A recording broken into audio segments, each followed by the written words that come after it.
Yep. Hey, everyone. Good evening. Hello. How's everyone doing? Hello. Fine. Yeah, Been doing a, well. it's been a good week. Just unmuting my microphone now. Yeah, you're loud and Okay. clear, man. All right. Good. So, what has everybody been up to this week? Studio-wise or music-wise Yeah, or working anything? on working on some new music, working out some new ideas that I've been thinking of. So yeah, slowly but very happy. Yeah, getting where I want to be. So yeah, happy regarding that. Yeah, same here. Just been tracking as many synth and drum parts and trying to record and record and record. And if I'm not working at one particular track, at least I'm just trying to build a library of sounds to build from. So just been inching away at trying to feel creative through this time. Same Yep. here. Yep. Same. Just finished a new EP and trying to do like this like video game music video thing for it. Been trying to like test out video more and just like not lose, just keeping my sanity and staying as busy as I can. Yeah. Okay. So, sorry, you're saying music for a video game?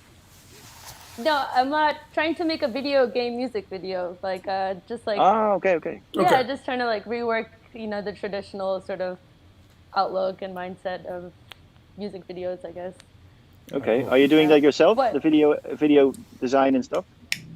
I do a lot of video work myself, but I also started working with like this studio that specializes in like virtual reality, augmented reality, and like just things that I technically cannot do. So I'm just kind of laying it out and then sharing ideas with them. And they're called Savage's Studio. They just kind of like take it to the next level, do the things that I have no idea. There are these programs like Notch and it's like really highly advanced programs that I don't have a grasp of. So um, always feel like there's some things that are better left with people who understand it more, like people who specialize in video work. So yeah. Awesome. Cool. That sounds Yeah, really interesting.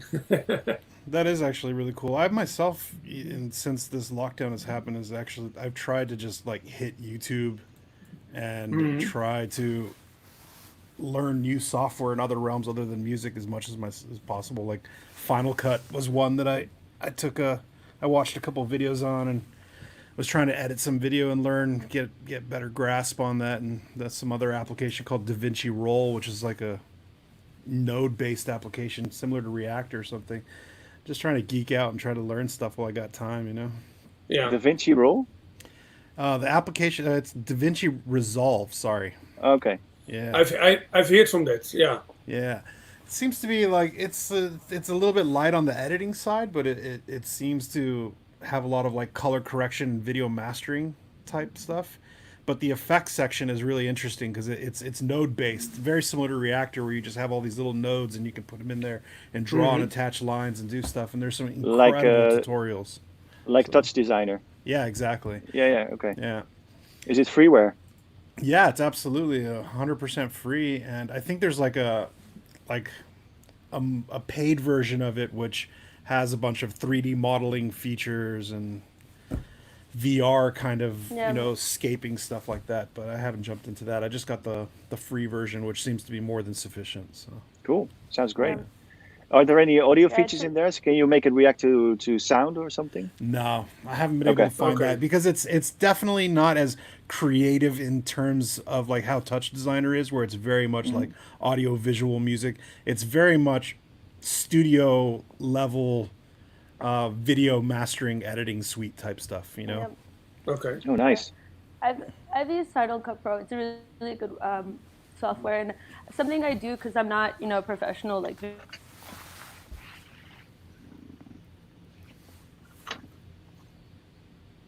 Oh, you're freezing there. Oh no. you can just screen record it. And so and then you just take the entire recording, chop it up, and edit. Uh oh. Ooh. Last week, Sophia was the one with the least breakups, Yeah. and now Oh she's breaking up. no. Yeah, yeah. You I, broke I, up a I bit. just, Yeah. Yeah, we got one tiny bit of your sentence. Maybe you can just repeat everything you said. Oh. Oh no! Oh no! Well, we could No. reboot her router. Yeah, I might try to come back. Save that thought. I'll come back to it. Okay. Did you disconnect your modem for 30 seconds and allow it to reboot? Probably should. I probably should. No, I'm kidding. All right. We're I think you're good now. Yeah, I think you have a good. Yeah. It looks solid now. So Yeah. Continue. What were you saying? Oh, this is voodoo. This is voodoo. Yeah. I'm just gonna shut my mouth now, man. Yeah. Hang on. I'm cursing everybody. Okay. Well, What have you been up just to, continue Jakob? on with the stream. Yeah, you're back. Okay. Yeah. Just continue with the stream, and I'll sort it out. Okay. Yeah. Okay. Cool. Yeah, I've been in the studio a lot actually. We are doing this live stream with improvised live sets every Sunday under the name of Stay Home Sound System. Basically, since the first week of lockdown, we've done it weekly, which is very interesting because it's all improvised. Robin was part of one of them, and obviously they're all people who can reach the studio locally. It's like people around the Netherlands, pretty much. Which is great, I mean, it's actually quite fun because you talk to so many people. Yeah, we should hit the studio sometime, do something together, and it never happens, because you're always touring. And now is the time to, whoever I call is like, yeah, man, I'll show up. We'll do something. It's cool. It's really nice. Yeah, so you had Colin Benders on. Yeah, that was last Sunday. Yes. Okay. Yeah, that was cool. I mean, he's just the king in improvising with modulars. He's really, really flexible. He knows his machine really, really well. And I built a drum setup, which is basically I just split it out in 909. Just separated all the individual instruments and built an effects chain behind each output. And summed it back into a mixer with effects and effects coming back on the returns, so it could send them back and everything. It's a really complex sort of Frankenstein 909 patch, and we synced it up and we improvised. Nothing was written before. We just made a patch and we just pressed start, and that was it. Yeah, so it was quite fun. It was a lot of fun to do. How did you manage the sync between the both of you guys? What did we do? I have this Acme. What's it called? It's behind me. Acme. Yeah, the brand is called SND. It's a German brand, and the clock is called Acme 4. It's a 4-channel clock, and it receives. You can have like an audio signal, just a pulse, coming into it from anywhere. But you can also have it coming from your DAW. Okay. So you can use your DAW as the master clock, or any analog clock, basically, just any audio clock, and then it turns it into MIDI, DIN sync, and analog clock over 4 channels. And each channel is tunable, so you can double or half the speed per channel. You can tune the clock. You can have swing patterns per clock. You can shift it by 16 step per channel, and you can start and stop it per channel. So it's a very flexible thing. If one of the machines for some reason runs out of sync, you can just stop and start them, and you don't have to restart the whole thing. The whole thing, yeah. Yeah, and it's cool I do a lot of live recordings here, just jams in the studio with people, improvisations, and it's good that everything is then clocked from an audio clock which is already running in your DAW, so you can go back and select parts, and you don't have to, find the right place. You can just use the measures in your sequencer or in your audio sequencer. Just take things out or move things around. It'll all be in sync on the grid of your sequencer. So it's a nice tool. And if you do overdubs, you can compensate for the latency. If you're monitoring via your DAW, which also has already pre-recorded audio or audio from another session, so you can compensate for the latency, so you never have to, deal with time difference when you're doing overdubs or whatever. Interesting. So yeah, it's a cool machine, man. It's actually an instrument by itself. So that was basically running the clock from Ableton into this Acme 4 clock, and then to the 909 and Collins gear, and that took care of it. Yeah, Cool. just fine. And that's it. Yeah. I got to ask you for a link for that. I use this company from Australia called SyncGen, and they make them in different formats. They make like an external box. They also make a Eurorack version as well. But it comes with an Audio Units VST plugin that you can install in your DAW, and then you just use one of the outputs on your sound card, and it sends a proprietary time code, which goes into it, and then that spits out different time signatures of pulses for CV gate outputs, and also we'll do MIDI and DIN sync out too, and that's like kept everything in my studio deadlock sync with my DAW when I'm working on music all the time. Okay. Cool. Never heard of that one. Yeah, it's pretty cool. Is it standalone or is it actually a Eurorack module? No, they make both of them. They make an external box, like it's probably about this big, and it has I don't know how many CV outputs, and you can invert them and do all that stuff. But it doesn't have the stop and start feature like you were mentioning, and it has MIDI outputs and DIN outputs. But they also make a Eurorack version, which is the one that I have. So okay. Yeah, there are many solutions for that. The expert sleeper stuff is can be helpful. And also the more simply but still very effective. The Pamela's workout, for example, you can get MIDI and DIN sync from that as well. It's the other way around though, but still it works really well. But yeah, it's in the beginning it was just a total hassle to have your your computer talk to your modular, but now I think it's all sorted out. It's also built into Ableton now with this CV. As a matter of fact, Yeah. I just jumped into Bitwig myself. Okay. Really? So how's that I'm going? using Bitwig 100% of the time. I went in kicking and screaming. Like the last thing I wanted to do was learn a new DAW. Like I was comfortable using Ableton for a while, and I just wanted to get creative and not have to run into all the problems of, well, how do I do this now? Because it's different than Ableton, but it's actually not that different from Ableton. The learning curve switching from Ableton into Bitwig was minimal. But Luis Flores, who I work on music with quite a bit, switched over to Bitwig, and he's like, I'm never going back to Ableton, so fucking catch up or sorry. Oh, wow. I was kind of forced into it, and I jumped in, and I don't think I'll ever look back. And I mean, one of the things that I love so much, it has an integrated grid, something called Grid, which you can build. It's another node-based thing similar to Reactor or Max MSP. It's probably their solution to Ableton's Max for Live, but you can build your own instruments in there. And then, of course, if you have a sound card with DC-coupled outputs, it's super easy to just like send gate outputs and clock CV straight out of Bitwig. So How it's similar is it incredible. to Ableton, Mo? Because it's made by the same engineers who designed Ableton, or the people who worked at Ableton, right? Yeah, So it is is. it synonymous in some ways, or? I mean, to me, it's simple. It's super simple. I mean, it has a very similar feature as Ableton, where you're flipping between having the timeline mode and then switching over, and you have the clip mode. So that works almost identical.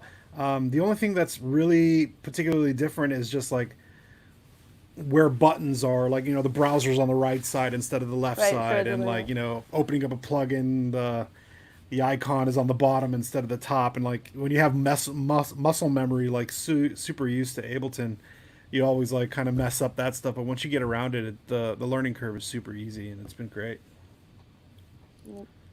Yeah, it works really well. Interesting. I assume that's none how, of you like, the guys have tried it yet hesitation- then. I've tried it. Yeah. I got a copy sent when it was just before it came out, and I mean it looked really comprehensive, and the cool thing about new software is always that there's not this legacy thing going on, with features that have been changed over time. You know what I mean? So it's a really clean start, and but I always just want to get shit done, and Yeah. the way Yeah. I work with Ableton, that's just the thing that I'm using. Yeah. And I mean, I don't. Yeah. I came from Logic, which at some point became a little bit too complicated for my workflow. It slowed me down, kind of. Yeah. And yeah, now recent years I've just been multi-tracking in Ableton. You know, that's all I do. So it's all basically just all hardware. Going straight into Ableton as separate tracks, stems, you know, and then it's I'd sometimes take stuff out of the box, you know, to treat them in the analog domain after it's been recorded, but most, you know, or you know, a lot of the stuff just stays there as a recording, which gets treated more or less or not, you know, just keep things as they are. Yeah. I don't know. It's a lot quicker for me, you know. Yeah.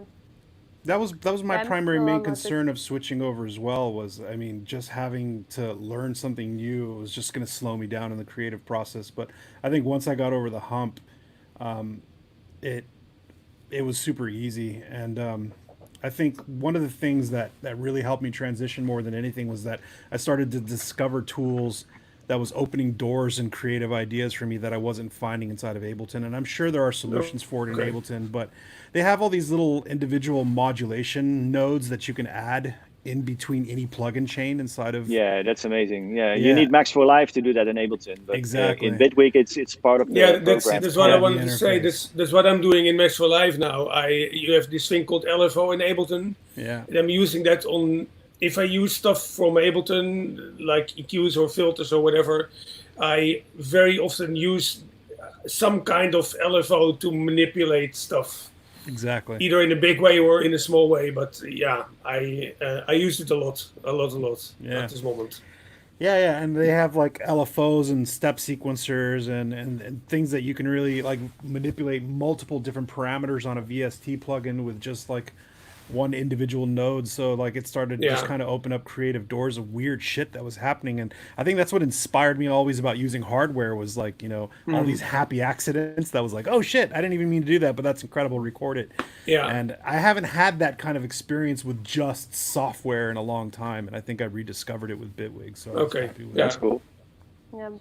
I feel like that's always a hesitation in like moving forward with new softwares. Like you get so comfortable with, I'm still on Logic. I guess you made the transition, but at some point it just starts setting you back, even though you see the like what's missing, like in Logic, like even basic time stretching, it's just never accurate, you know. And there's like so many deficiencies, but you just kind of, you're too uncomfortable to kind of just make the step to just like, you know, adapt to new software. But I do love Logic, but yeah, definitely. I guess you already made the transition, Joachim. And what was the thing that kind of like put you over the fence of going switching to the next one? Oh, I mean, I think I used it for years and years, you know, and it from like maybe even before it was called Logic. Is that possible? I don't know. What was it coming from? eMagic Design. eMagic Design, yeah. eMagic, yeah. You know, like on a really old Mac, you know, yeah, it worked fine, and it sort of developed into, you know, it didn't even have audio in the beginning, you know, it used to be MIDI only, and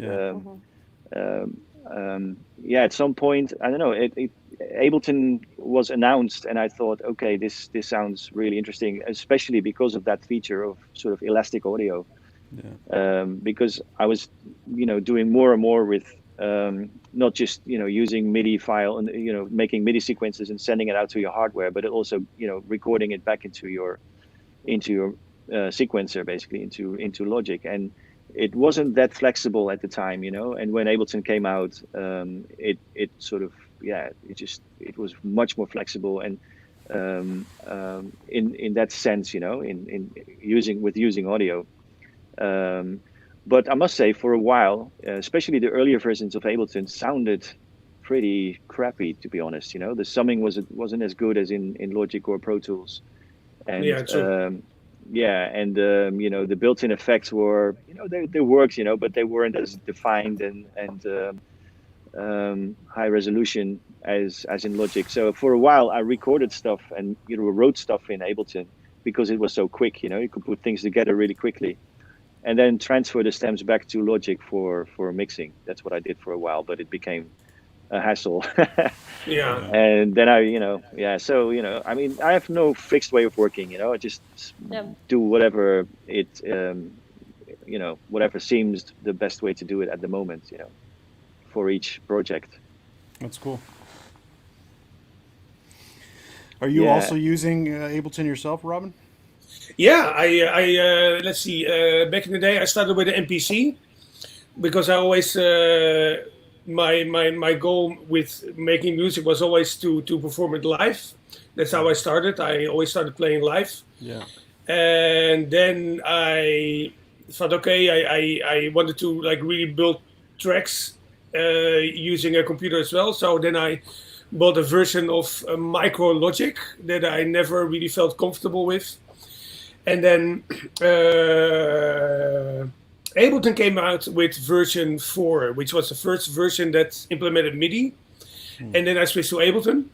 And I've been using Ableton ever since, in combination with all the hardware that I already had, and then that I have now, and So I'm still really comfortable with Ableton, and lately, especially since the whole crisis thing, now I've been really diving into Max for Live as well, to see what that can do as well. And what I said earlier, like the little LFOs on many aspects of your sound and EQ and all that kind of stuff. So I'm really comfortable with it. Cool. Yeah. By the way, if anyone who's watching this has any questions directed to us or about the stuff we're talking about, you can comment in the YouTube comment section, and then we can see it from where we are streaming, and then we can talk about it if it's any interesting. Yeah. Cool. Yeah. So okay. There was one question about the effects from Andres about what are the effects that you use most on your return channels. Yeah, bit of delay, bit of reverb, stuff like that probably. Is there a specific effects chain you use mostly? Hello, Mindtricks.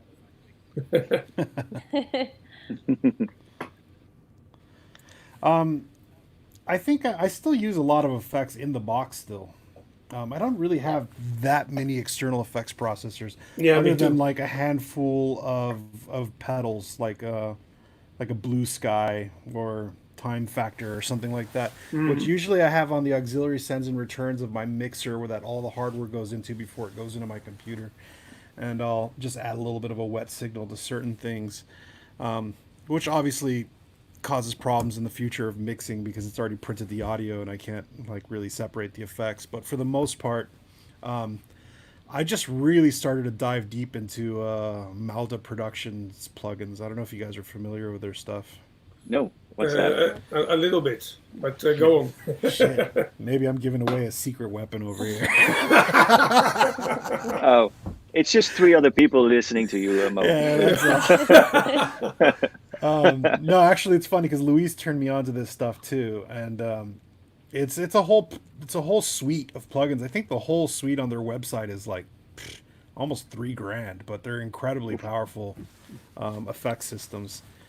Richard Devine also shared a bunch of patches he did with me, and they have a bunch of separate different effects, which are delays and reverbs and compressors and distortion, and there's like multi-band compressors and multi-band delays, spectral delays, all kinds of different stuff. But then there's like another application that they have, which is it seems to be redundant, but another node-based thing where you can build your own entire effects chain, which is the stuff that I've been getting out of it sounds like alien otherworld stuff, so it sounds amazing. How's the sound quality?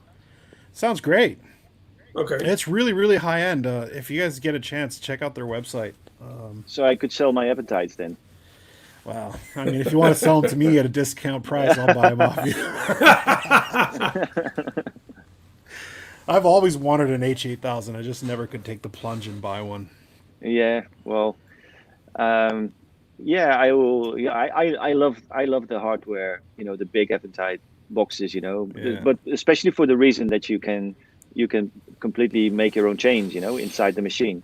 I must say, I have a DSP 4000 and an H8000, and still my 4000 is, in my ear, sounds more pleasant to my ears. You know, it's a little bit more grainy than the 8000, and sits in the audio spectrum a little bit more nicely. I mean, everything you put through these things sounds instantly mega expensive. You know what I mean? Okay. It's an instrument. You know, it's like it's sound source rather more than just only effect machines. You know, you can have things, you know, go on forever, and you know the patches you can make are, you know, it's just insane. They're really really nice sounding machines, and it's easy to manipulate them with MIDI as well, sort of to automate parameters or sequence them. It's really really cool. But yeah, I mean so this effects that you're talking about is also node based. That's what you're saying. Yeah, there's kind of, I don't know, they're flagship plugins, so to speak, is node based, where it allows you to actually take individual elements of each of their individual effects plugins and kind of combine them to build your own effects chains. I'm still trying to wrap my head around it. It's quite complicated in terms of math, but it seems to be very powerful. Isn't there a new version of the Eventide as well? I think so. The 9000. Yeah. Has anybody ever played with one of those yet? No. No. No. No. I don't see the reason to have another one. You know what I mean? Yeah. It's probably a lot more. You know, there's probably lots of things that are upgraded or are better about it. But I don't know. It's I haven't touched you know, a tiny sliver yet, even though I have owned them for years. You know what I mean? They're endless machines. Yeah. But to get back to the question of mind tricks. So yes, Eventides, but actually one of favorite trick I like to do. It's not a massive secret, but it's I don't actually use return channels. I just put them into channels, you know, just like the normal channels, because then you have your auxiliaries there to put effects on effects, or even send them back to themselves, you know, to get sort of feedback loops and stuff. That's something I'm quite keen of doing, you know. So you can do like endless. You can have like one rim shot and then just have like an hour of composition mayhem shit going on just by having one tick as a sound source. Yeah. So how are you accomplishing this? I'm sorry, say that again. You said you were using the returns as another send? No, you know, in a sort of conventional mixer configuration. I know what you're talking about. You're talking about using the auxiliary sends on a return channel. The sound is coming back from sounds coming back from the effect processor into a return channel, and usually they are less fully featured than a normal channel, or at least on some mixers, you know. On most mixers, so if you put them on a normal regular channel, you have all the auxiliary sends available, and the EQs and, you know, panning and stuff, so you can send everything back to itself, or make sort of like a matrix kind of thing, you know. Yeah, I like working with effects in the box as well, Mo, because I feel like having more control over it. And from a mixing standpoint, I always feel like using outboard, things just get overdriven, and it's just easy to get lost in this argument of, like, you know, analog or, you know, in the box. But even sometimes, like, stock plugins like Delay Designer and Logic is super powerful. Like, there's so much you could do in it, and to have that level of control in the mixing process, like, it's really fun when you're jamming, but then when you come back and you're like, oh, I got to mix all this down, it's like not so fun anymore, you know. So having that kind of vision beforehand, I think, allows like greater control later on in the process, which is nice. I have a bit of the same. I use a lot of effects in the box, but if I use effects, I pay a lot of attention to how I use the effects. Or if I use just, like, you know, the simple EQ8 in Ableton. Some people say it sounds great, some people say it doesn't sound great, but I just pay a lot of attention on how I use it. And as long as I do that, then I think to me it sounds pretty good. Absolutely. I've actually never used this Delay Designer. Is that like a proprietary Logic plugin? Am I glitching out? No. Just oh no. Go on without me. we hear you now. We hear you now. That's the most important. Yeah, it's just a stock plugin. I guess I can Google it. Yeah, it's quite powerful, especially like on drum racks. Like the effects are very impactful. Ah, cool. All the things you miss. Actually, yeah. I mean, there are some things, you know, in Logic, like there's this drum machine. What's it called again? I forgot the name, but there was this. Yeah, that's a really powerful thing as well. It's a drum synth. It's a drum synth. Yeah, yeah. Have you used that? I haven't. I use it regularly. Okay. Okay. I love it. Yeah. There was another question also from, I guess, Defect. He said, how has your production changed during lockdown, if at all? Here we go. I guess you had several questions. Hello, Defect. Later. Has it for you, Sophia? Well, I haven't been in my studio for 6 months, so I've just been doing everything from my computer, so it's definitely changed. I think we discussed this on the last call. In some ways, like we were saying before, limiting what you have available, your resources, kind of pushes you to be more creative. But you know, your eyes get strained, and there's only so much you can do within a certain limitation. But so for me, definitely. But I've just been getting creative. I've been like field recording a lot more, but that's just like reinserting in sound design. Even within that, there's only so much processing of sounds you could do until you just miss some gear and you miss your setup and you miss proper speakers. I haven't even had speakers in 6 months, so it's been I've had to kind of go to people's studios. But honestly, sometimes like, you know, you just start to learn the math, you know, just like your mixes actually, the mixing process, you actually start to get kind of more develop like different sort of knowledge of, because you start to look at it more mathematically, like, and you start to understand like EQing from a different standpoint versus just trusting your ear sometimes. And it's a challenge, but it also helps you kind of like rework your mindset, I guess. Talking about field recording, Sophia, is it possible that I heard field recording stuff on your album? I think she's frozen again. I hope you get this. Oh yeah, okay, you're back. She gets it. Yeah, because I hear a lot of you know, mic things, I think, or maybe that's just or are they just samples you got somewhere else, or did you actually use field recording techniques for your album? Yeah, like 99% of it was field recorded. Like almost everything was built from scratch. Like, I mean, I went back and I like looked at like old VHS videos from my family, and I was just using like even just like noise from it and just regenerating it, and then even like the mic techniques, I just got a bit too deep into it at some points, but just like, you know, standing at different parts of like the room and just.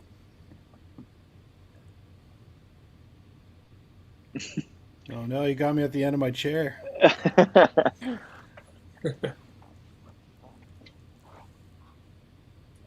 Damn. Well, I think somebody else should answer these questions. Okay. Keep getting cut out. I don't know. No, it's my I connection. Yeah, sorry. No, okay, let's No try. worries Let's at try all. one. Let's try it one more time, because I'm curious what you use as, you know, for mics or as a recorder. Exactly what I was about to ask. Yeah, exactly. Yeah. So like a lot of things I would just like re-record it. So like I would take like something that I was playing through, let's say even an iPhone, and just re-record it through like a Tascam that was re-recorded through something else. Oh.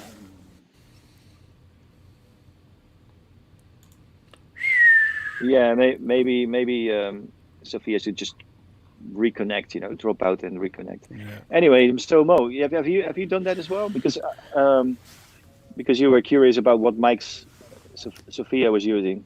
Yeah, I mean, not extensively. It's something that I've been always incredibly interested in doing, but I haven't really had the time to jump into it as deeply as. I mean, I don't have a huge library of microphones, but just not long ago, have you heard of this company called LOM? LOM? I've heard from it. Yeah, they make a bunch of little, I wouldn't say toys, but just little devices. They make it like an electromagnetic microphone where you can actually just record Okay. different little sounds off electronic things like hard drives or anything like that, or even off your phone. Oh, is it this Canadian company who also do contact mics and stuff? Yeah, they do. The Okay. the electromagnetic microphone they did was called the Electro Couche or Electro Sloosh or something like that. Hmm. And I bought one of those, and I got on their mailing list. And then they sent out another one that they just created these little microphones. I'm trying to look up the name. They're called micro Uzis, and they're really tiny condenser microphones with low noise that you Okay. can slide into really really small places. They're incredibly small, and I've been meaning to just like put together a little field mission to go out there with my little Zoom H6 or something and Mm. drop these. They come with a really long cable, so I want to like put them down drain pipes or something and just try to record stuff. And they record stuff. Yeah. I haven't had a chance to do it, but it's something that I've kind of really been inspired by. So when Sophia brought it up, I was just like, yeah, I want to know Yeah, more about what you're using and what kind of microphones. Well, 'Cause- yeah, it's been on my list for ages. I mean, I've got some feel, like the Sony. What's it? I don't even know the thing. It's the one that Richard uses. The Sony field recorder. yeah, It's a very portable thing, and I've experimented with mics. Miking things in the studio, just miking speakers and miking rooms, and have a speaker blast stuff into a room with lots of reverb and miking that. And stuff like that I've done. But I mean, it's a whole another world, man. There's yeah, absolutely. hydrophones, contact mics. yeah. True. Like how do you say that? Like binaural mics. There's so much stuff out there that maybe because of the lockdown we'll get a chance to dip into it. But yeah, You, it's been on my list for a while to it, get it, more into that. it, it depends a bit what you're aiming for to record as well. I think because a couple of years ago I released an album where I collaborated with live musicians. So it's not well the beats were electronic, but for the rest there were people that were singing and rapping and it and all. And of course we used a lot of different mics for that. But to record a violin or another snare instrument, that was we used completely different mics than for a voice, for example. And then we also started to do some field recordings. And one of the things we recorded was we wanted to have an organ. So we went to a cathedral here because we wanted to record an organ. And Jochem, I think I told you that a long time ago. And so we had two mics, one near the organ and one like 30 meters into the cathedral on the big pole, and that's how we recorded it. So I think it doesn't only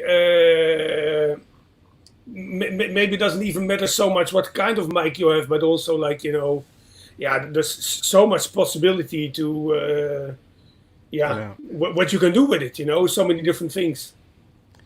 yeah.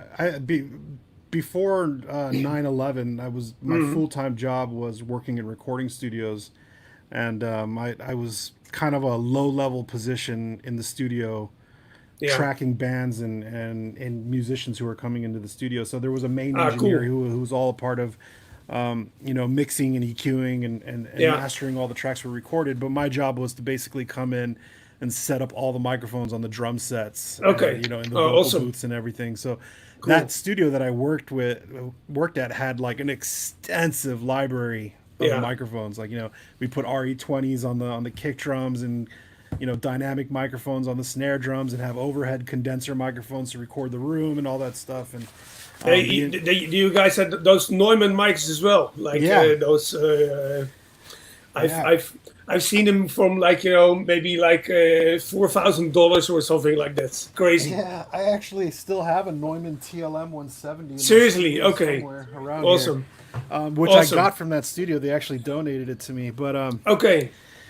yeah. So I was about to bring up. I have friends who are photographers, and a lot of there's a new service. I don't know about worldwide, but in Los Angeles, there's this company where it works in a similar fashion to like how Netflix used to work, where you pay like a service in a monthly, and you can go and you can rent a specific camera lens. And Oh, right. you could use that lens for whatever shoot you do, and then you just return it and you get another one when you bring it back, and you can swap them out constantly for like a monthly service. And I was thinking like, That'd be a great idea, actually, for a company to do for microphones. Absolutely. You know what I mean? Totally. Just 'Cause I have know- a I massive. would be surprised if that doesn't exist. Yeah, maybe it does. Maybe I got to research it a little bit, but Hey, and if it doesn't, yeah, let's go into business. I mean, Yeah. all those mics come with their own flight case anyway. Yeah. If you have a good mic. So Yeah. awesome. Is Awesome. Sophia back with us now, or is she still frozen? Can you hear us? No, I'm not frozen, but I'm gonna stay a little bit quiet because my connection is just poor. I'm out in Georgia, and the connection is just really the last. But I wanted to say we can hear you well.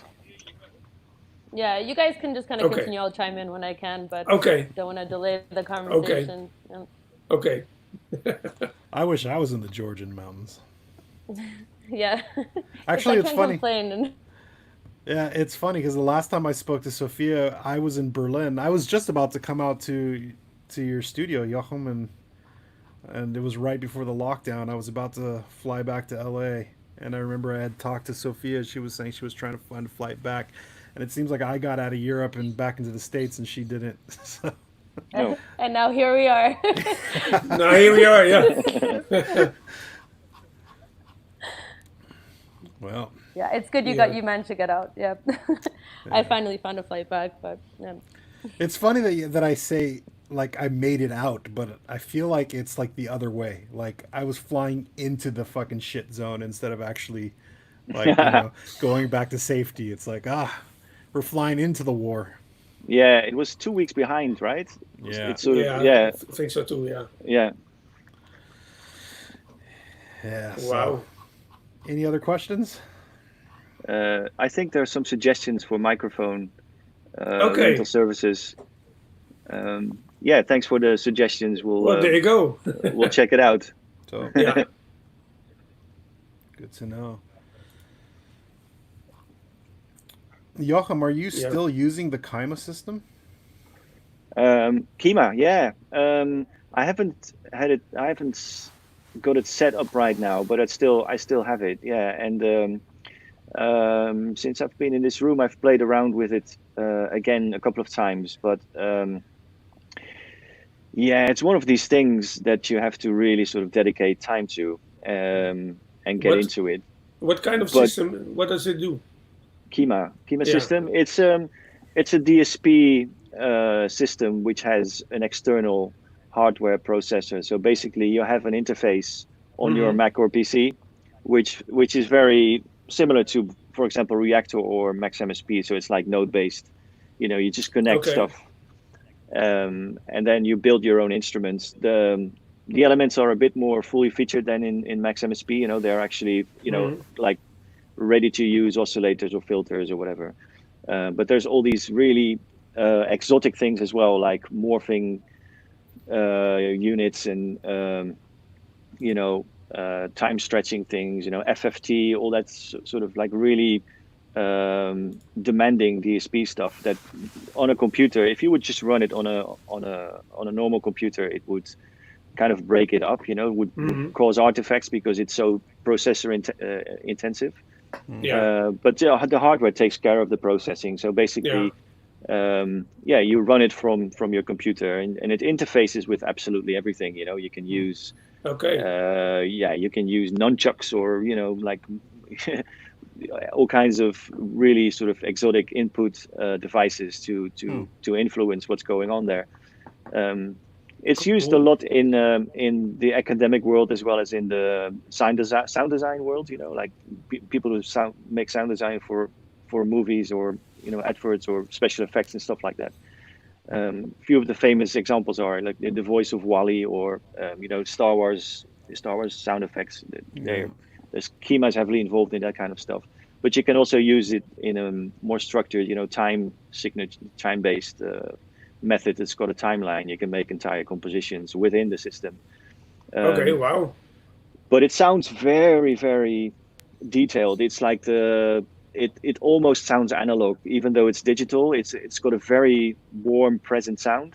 Very big bottom end. Not the highs aren't so harsh, because if you get into granular synthesis, for example, in most granular apps on a computer Mhm. or an iPad or whatever. If you go to extreme settings, you get this kind of harshness into your sound, you know. Yeah, true. Same is true for FFT, and in Kyma, it just remains very, very solid and very full-bodied. You know, the sound is just unparalleled. It's just amazing. But yeah, I'd love to get back into it, but it's just not in my system at the moment as part of my workflow. Is it also? I mean, it's not just sound generating synthesizers and stuff. I mean, you could also do effects processing with it and other stuff as well. Yeah, I've never played with it myself. I've been super interested in it though. yeah. Well, it's worth having a look. I don't. There's a community of users which is very helpful, but there's not actually a lot of examples online. You know, there are examples, but they're more like demo stuff. It doesn't really give you the Mhm. full picture of what it's capable of. You know. Yeah. And it's got a steep learning curve, so it's something you don't want to check out for just an afternoon. You really have to spend a week with it before you actually get the picture. You know, Yeah. get your head around what it's capable of. But yeah, I mean, for me the thing that makes it interesting is that you do all these really exotic sound processing things that would normally become very glitchy and very you know, easy to become, you know, harsh or, you know, unpleasant sounding on a PC or a Mac. You know, so it's a very, very solid sounding machine, very solid sounding thing. Wow. It sounds, Cool. it blows me away. It's almost like you listening to an Eventide. You know, it's like a really Okay. rich and expensive sounding, very detailed, very present. That makes it a joy to work with, because whatever you do, you take it to any extreme, or you know how crazy your You know, manipulations are. it It can, sounds great. Yeah. it keeps up with whatever you do. Yeah, it never goes into into a direction where you think, oh, okay, now it's breaking up, now it's finally giving Yeah. in, but it never does that. And how does it Cool. interface with your computer? Is it like with a PCI card or is it USB, FireWire? Yeah, I mean, FireWire. Yeah, the okay. version I've got is FireWire. I think they have Thunderbolt versions too now, but it basically Kyma used to be a massive, big 19-inch rack mount piece of kit, and you had to buy your interface cards, whether it would be digital or you know, analog interfacing. You could buy all these separate cards to interface with the outside world, but now what they've done is they made a really small box which is called the Pacarana, and they just have two FireWire connections on the back, you know, so you can connect it to your computer on FireWire to run the software to communicate with the hardware, Sounds super interesting. and you buy an external sound card which is compatible. There's I think there's about, you know, not every sound card is compatible, but you know, most of them are. So you buy a FireWire sound card to your spec basically, and then just connect it to the box, and it takes care of the I/O. So I'd Wow. assume that the Fireface UFX would be compatible with it, right? Actually, I'm using the Motu 24.8, and I'm not using the. I really dislike the AD converters in that, but I use it with via ADAT straight into the cool. computer. Yeah, so it's actually the digital sound. You know, there's no conversion going on between the box and the computer. Talk about Okay. nerd talk. Yeah. Yeah, for sure. That's Okay, awesome. there's a Kyma related question. So Pacarana or Capybara? Well, Pacarana for me, because the Capybara is the old version, the one I talked about, the really big hardware. I've never used one, but it's I don't see a reason to use it because it's much bigger, less powerful, and you know, it's like the old version, and it was way more expensive as well. It's actually quite affordable now. I think it's like the whole the whole system is like something like $4,000, which is not cheap, but it's you know, Doable. people like us spend money like that sometimes. You know what I mean? on True. stuff. Yeah. True. Well, some people like to buy expensive shoes, and some people like to buy synthesizers. Yeah. Exactly. Yeah. Yeah. Okay. Let's see if there are any other interesting questions going on. Some favorite effect pedals. That could be a nice one. Luke Zander. Hello, Luke. You mentioned that you have a box full of guitar pedals. So what's The what's Strymon in Big there? Sky What's in there? Strymon Big Sky has been my thing. That Just shimmer lots effect. of reverb. Yeah, that shimmer is incredible. I don't know if anybody's familiar with the Hypoxia ambient project that I do on the modular stuff, but I send that modular into my Big Sky, and I'd hate to admit it, but I feel like the music is like 60% the Big Sky more than it is actually the Oh Okay. wow. modular. Oh, but I mean, that's fine. You know, if Yeah. it sounds as you want and all, that's perfectly fine. Because Yeah, it's uh, just uh, super lush and beautiful. You know? okay, a good pedal is an instrument in itself, huh? Yeah, for sure. So that takes the cake currently off the top of my head. Okay. Well, But you okay, Oh, sorry. I've been. I'm not really a big user of pedals here, but a while ago I heard a pedal working on a TR-909, which is a French pedal. It's called the OTO machines. Oh The yeah. pedal is the Auto. boom, and I was really impressed with that. So yeah, one of these days that's right now on the top of my list to get. That's Because the what same I've company that makes the biscuit, right? The yeah, auto yeah, biscuit. yeah, the same Yeah. one. Yeah. Yeah, they're these really nice square boxes, and there's a reverb, a delay, and a compressor slash warmer. Maybe there's a fourth one, I don't know, but I own the distortion slash compressor or whatever it's called. I don't. They all have their individual name, but it's the red one basically. Yeah. And I have the delay, which is the blue one, and they are very characterful boxes. You know, they're very usable. They sit really nicely in the mix. You know, they do very simple things, but they do it really well. And settings can be very extreme, and you know, so you can get like really crazy shit out of it. But it all sort of stays within a very nicely audible range. You know, like Yeah. it doesn't scream or anything. It just remains very pleasant and very usable. Yeah. I like them. It's really cool. Yeah, it's really nice stuff. I mean, Highly programmable. I have a huge box of pedals because in nature I'm a guitar player, but it's funny how the large amount of pedals that I have for my guitars don't really translate well to electronic music all the time. A lot of Okay. distortion boxes it just turns it into mush in general. And I found that when it comes to drum machines and synthesizers, I use one distortion unit, which is actually a Eurorack module, and it's Okay. made by Dopefer. It's a really old one called the 12-stage Vactral Phaser. Okay. And this thing has probably by far been one of the most sonically pleasing hardware distortion units I think I've ever used. Wow.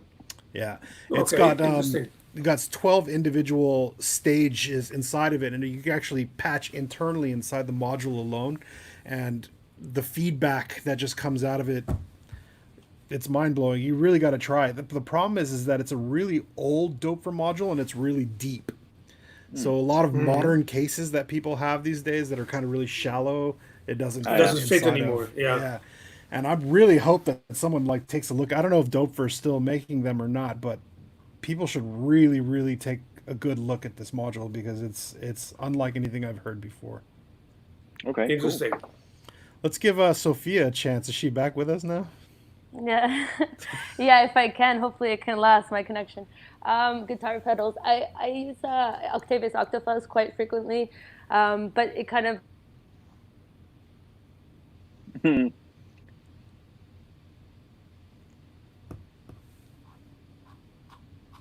Oh no.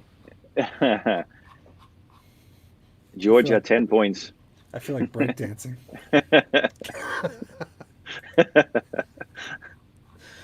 Well, we tried. Okay. Yeah. Okay. So yeah. Well, do you have any favorite Robin? Well, what I said, I'm looking at it. Auto machines. I use some Boss stuff here, but not a lot anymore. Like the DD digital delay, the DD7 one, which The is classic one. Yeah. yeah, but you know, these days I'm also using my Zone DB4 mixer as a effects unit in my studio, and I can do a lot of stuff with that as well because the effects in there are really good. The Cool. Zone DB4 DJ mixer. So yeah, that's basically taken the place at the moment for pedals, because I have 4 channels and I can route one sound through all the 4 channels through the matrix in my mixer, so I can use like several effects from that mixer on the sound. So yeah. Yeah. Well, Mo, you told me that you just said that using effects pedals in electronic music context can it's very difficult because it meshes up your sound. It makes it mushy or it's like almost too much. Yeah. But you can also do it in parallel. You can just feed something. You can split the signal and use the original sound and Use a have dry have signal. yeah. Mhm. I mean, in that way, they sometimes become usable. I've got a bunch of pedals which have basically a whole chain of effects in them. Like delays and deep Yeah. tuners and Yeah. glitchy stuff, and then distortion.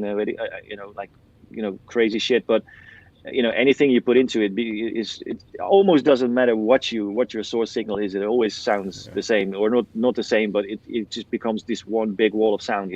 Certainly. But using that parallel to the original signal is can sometimes work very well, I think. Yeah.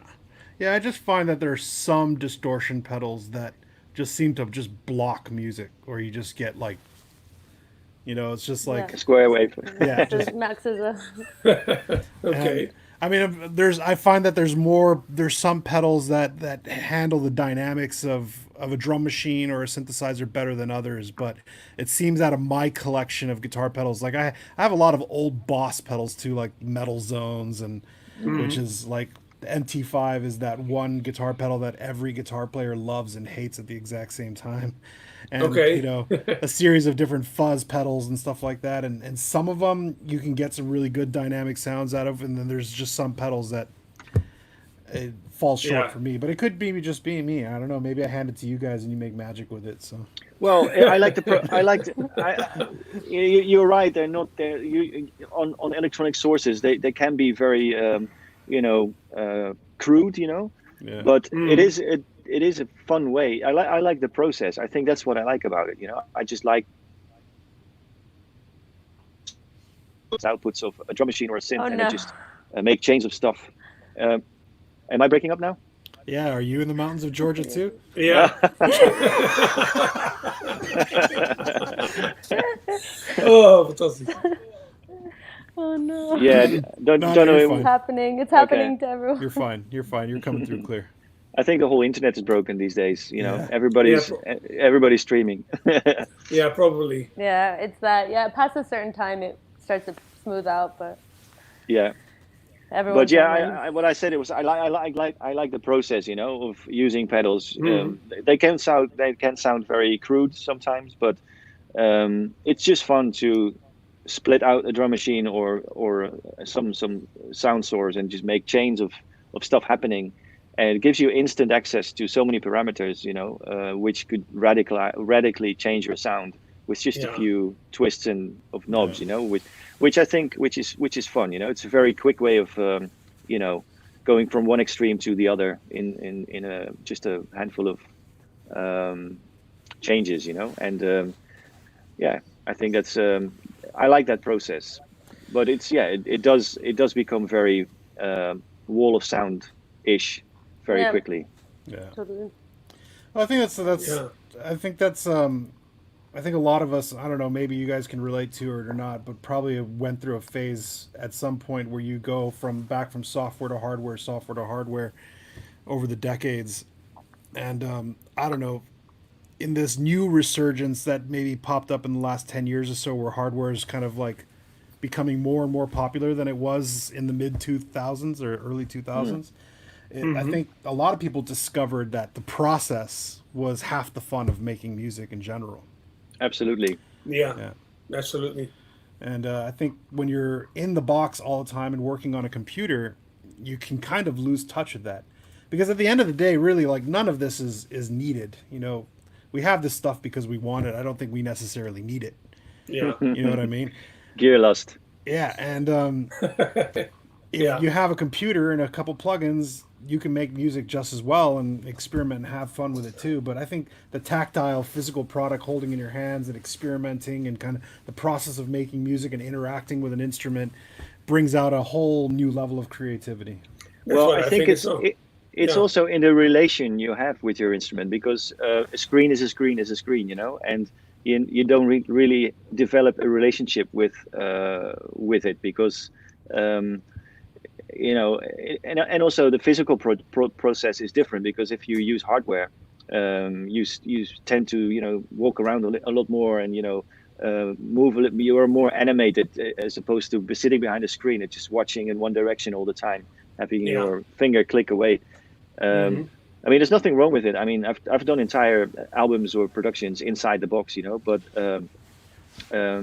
yeah, it's a more romantic version of the same process if you're working with cables and, you know, Yeah, moving things absolutely. around, you know, working with Yeah. your hands, you know, you feel like you have more control, and in a way it is more instant. It is quicker to get something done, because there's a tactile relationship with the machinery, and that can, yeah, for me it helps to get things done quicker. You know, you don't get lost in, you know, the millions of options you have inside the computer. Certainly. Having the limitation is a very helpful thing for me sometimes.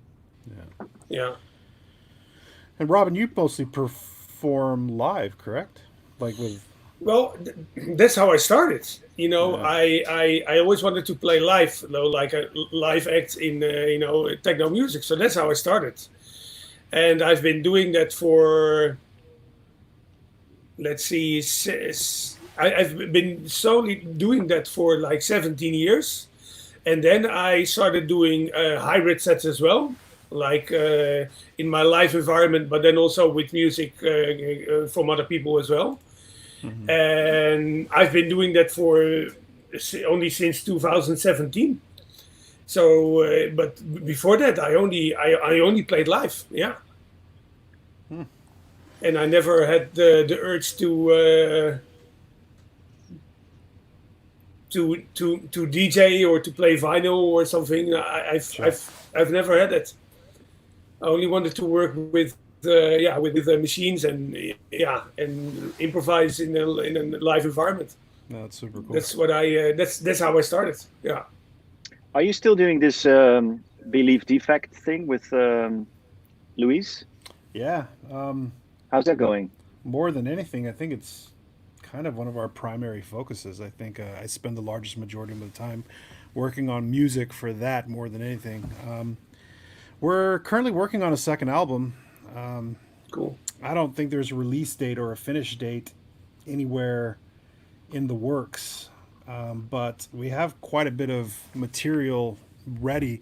This lockdown thing and the whole coronavirus thing is presenting a huge issue because Luis is in Berlin and I'm here in LA, and we don't really finish things unless we're in the same room. We can work on Right. material separately, but it doesn't actually come together and finalize until we're together. So I think hopefully in the future, if I can get back over to Europe overseas, or if he comes back here to the States, then there will be a better projected outlook towards things. But I found it to be a very rewarding experience for me to work on music outside techno lines and kind of experiment with things. It's been an incredibly fun process and really well received by people too. So I'm happy for it. That's good, because that's not always the case, you know. I think it's very true for all of us here that we have you know, fans in the, you know, the club scene world where we perform as DJs or live acts or whatever, and but we all also have our side projects, or the albums we do, or stuff we record in studio, which is actually very, very different from what people who know us from seeing us as DJs at festivals or whatever. Yeah. Absolutely.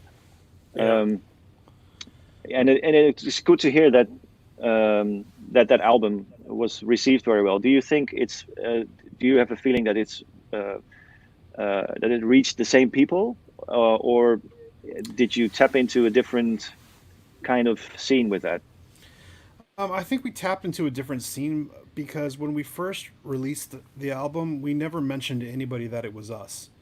And I think I think people had a misinterpretation of that. I think they thought we were trying to be some sort of elusive project where you don't know who it is and it's this big secret. But I don't think that wasn't really the plan. I think the plan was for us to put out music not attached to us, so there's not any preconceived ideas of what it should sound like and what it shouldn't sound like, and if we're disappointing people who've listened to our music in the past, so on. We put it out on Raster, which was a great platform because they already have a huge outreach already to a very experimental market. And it wasn't until we actually started performing live that people, we weren't wearing masks. It's not like we came out with like a ski mask on our face or anything. So it's like, we came out, people were like, oh shit, like, that's Drumcell or Luis or whatever. And then it got leaked, but it was never really a secret in the first place. Yeah, I think we just wanted it to naturally happen. And I think because of the way we released it and the way it was naturally put out, I think we found a market of its own, by itself. So, as a matter of fact, a lot of the market that listens to the record has probably never even heard of any music I've done before it anyways. So, yeah, that must be true for you too, Sophia, because your album is way more adventurous in terms of musicality than like it's not like a DJ friendly music. It's music. Yeah, it's kind of scary, like, to be honest, like putting it out under your own name, because you always feel like you don't know how it's going to be received, and I kind of purposely did that as well, because I feel like if you kind of, like, as over the, I'm quite younger compared to you guys, so over the course of my long-term career, I kind of wanted to, like, look back and be like, okay, this was all done by me, and how I knew that logically it doesn't really make sense, from an audience standpoint, because I think people, can't consume all of that. It's too much information to go from like techno to something completely experimental, and it's overload. But I feel like sometimes having like less listeners is better than having like all of the wrong listeners, So I kind of, if that meant like jeopardizing some demographic, then it's better, for me, because in the long term, it's not what I was really. I'm going for something else, I guess, But definitely, it fits into a totally different. And even within that, it was so like down the rabbit hole of just like it was just like none of it made sense. Like there was like the time signatures were all off. Like everything was just chaotic, And it was kind of purposely done, but I kind of also knew that people weren't necessarily going to be able to digest it that easily. But it was always like an interesting topic to me. It's actually something I would love to ask you, Mo. It's like, obviously, like, you've had so many projects, and like as a producer, making that shot of like making that call in terms of when you decide to do something under your own name, or when you decide to just branch off, and because in a way that also kind of you're also taking away from the audiences that could listen to that, knowing that it's you, But it's kind of like a challenge, I guess.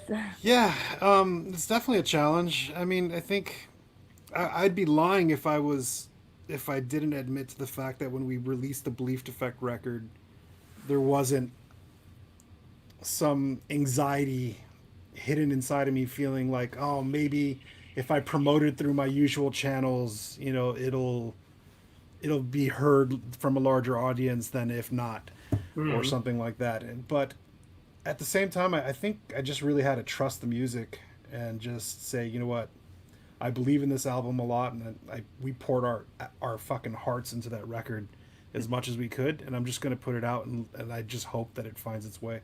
And luckily it did. But I think even under the Drumcell moniker, I haven't always just done techno. It was always kind of, I've always experimented in between broken beat stuff and noise and techno. I think the only thing that really qualified that particular project to have a different name is because it's not all my music. Luis was a huge part of it as well. I mean, it's 50-50 between the both of us, and obviously we didn't want to do a collaboration type of record. We wanted it to have its own process. But the only other moniker that I really work under is the Hypoxia thing, which is ambient, and I promoted that stuff through my Drumcell channels when I was doing it. Like, hey, this is my side project and I'm doing it. And a lot of people love it, but then there's always the backlash of the techno heads who just they're like, Exactly. what the fuck? There's no beats in this. This is boring. Yeah. Yeah, but So I mean, people like it and they don't like it. It doesn't really fucking matter. But at the same time, you do what you got to do. Yeah, true. Yeah, it is sometimes difficult to, or not difficult, but it's you notice that. Even though musicians, or when you talk to your friends or to fellow musicians or colleagues or whatever, we are dealing with music 24 hours a day, right? So we can make the stretch from one style or one approach to another very easily. But it doesn't always seems to be the case with an audience, because they like you for one thing, and then they always want you to be that thing, or always want you to be doing more of the same. And if there is one thing that we don't do, is making the same thing all over again. Of course, I mean, and everyone grows, everyone changes, everyone wants to do, try out new things, whatever. I've always really deeply appreciated hearing techno DJs in specific, what they can do outside of the I wouldn't say boundaries or lines, but coloring outside the lines of just doing dance music. In the early 2000s, there was a radio station here in LA called Seeds of Chaos, and they used to play a lot of experimental music. And one day they played a record which ended up becoming one of my top 10 favorite albums of all time. And I've said this before, and I'm sure you've heard this, Joachim, but it was your album, A Shocking Hobby. I mean, that record is fucking incredible. And then going back to see you playing live shows where it was just straight up pummeling techno, and then going back and hearing that record and the diversity in between them was incredibly inspiring for me as an artist in general. Yeah. Oh, cool. Yeah, And, I mean, I've been in situations where especially in the early 90s, where things tended to, if a record became big, it became really big. You know what I mean? Because there were tens of thousands of copies, and played in clubs a lot. In that time you had hits, like club hits. Yeah. Records that everybody would play over and over and over again for a whole year. You don't really get that as much anymore. But so that it's cool on one end, but on the other hand, it was very easy to get stigmatized or to be associated with a certain record or a sound. And from the beginning, I've always sort of ignored that. You know what I mean? I've always, I haven't gone against it, but I've always kept the liberty to change direction or to just find whatever would work for me at that moment without even thinking about, try to serve the people who would be into this other thing you did. You know what I mean? Yeah. I've never really felt responsible for that. I've always just be responsible for my, I just felt responsible for my own stuff, the direction I wanted to take. And it's like, and I can't really help it. I'm easily bored. I just always want to try something I haven't done before. It doesn't necessarily have to be something that hasn't existed before, or a sound that hasn't existed before, but at least something which is new to me, like a territory that I haven't explored, or something that I'm really interested in trying out. And that's basically the only thing that drives me, and sometimes you cross paths with a certain group of people, and then after that you make a choice, and you kind of, some will follow you in the other direction, or sometimes you lose some of them, or gain another group of people, and that's just the way it goes. And I feel comfortable enough to do that. I don't want this to be a job. Yeah. I want it to be fun. Yeah. Have you ever thought about revisiting the Umfeld project? Revisiting. Well, the Umfeld. thing with Umfeld was that I really wanted to do something multi-channel audio, in the multi-channel audio field, and at that time, 5.1 was the consumer version of multi-channel audio, and Mhm.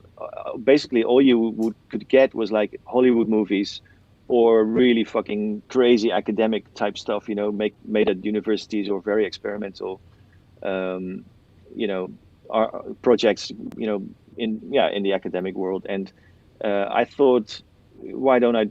Why is nobody, from our scene or who makes sort of, more sort of understandable electronic music, using this technology? And so I started to find out why, and I did find out because it was a fucking hassle. It was just, I mean, and the thing is, the funny thing Yeah. is, right after I finished, Nuendo came out with 5.1 panning and Yeah. even other applications, and I had to, work with programmers and go, use like really really sketchy open source Yeah. software, Beta software. to modify maximum speed patches Hmm. and make stuff in Reactor to instead of stereo make like 6 channels and do all kinds of weird shit, just to get my stuff done. And I learned a lot of it. And actually, the one thing I picked up from it was spatial mixing is also very doable in stereo, Yeah. Yeah. and it made me change the way I approach, the sound field. And even though the sound field is an illusion in stereo because you have like it's basically just a single line between two speakers, and everything you hear in other places is an illusion. It's not actually coming from that direction. It's just somewhere, it's coming from both speakers at the same time. But you can kind of, you it tricks your mind. You're thinking, oh, it comes from the middle or something. You know what I mean? Yeah. Or a place that Mhm. doesn't really exist. And Yeah. with multi-channel audio, it's way more direct. So you can, yeah, instead of 2D, it's 3D because you have a field because there's also speakers Yeah. behind Yeah. you. So you can much more accurately pan stuff or move stuff into the field that these 5 speakers create around Yeah. you. And that way of looking at sound, kind of transferred into my stereo mixing. There's all kinds of things that I learned from that project that I yeah I guess that I still use. what I Mhm. meant by update or like revisiting was, I mean, the technology now is a little bit more advanced when it was then you released that. I mean, everything is in 4K now. You have even options within virtual reality and a bunch of stuff like that. And I still think what you Yeah. did with that format was incredibly impressive.